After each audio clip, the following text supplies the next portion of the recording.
साहेबांमुळे मी पहिला महिला शिक्षिका झाले. लोक मला त्रास देऊ लागले.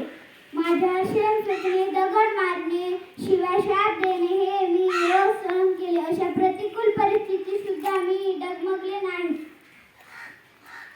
माझे तुमच्याकडे एकच मागणे आहे की आजही मुलींवर अत्याचार होत आहे. मुली सुरक्षित नाहीत.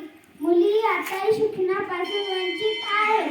मी सुरू केलेले कार्य तुम्ही पुढे घेऊन जावे ही माझी इच्छा. मी खऱ्या अर्थाने श्रद्धांजली अर्पित करते. जय हिंद. अमर आहे सावित्री, अमर आहे सावित्री. समाजाला तिने दिली ज्ञानाची सावली. धन्य ती क्रांतीज्योती, धन्य ती क्रांतीज्योती सावित्री माऊली. किती भोगला सोसला तरी तिने शिकवले स्त्री शिक्षणाचे धडे. पुढे तिच्या साऱ्या लेखी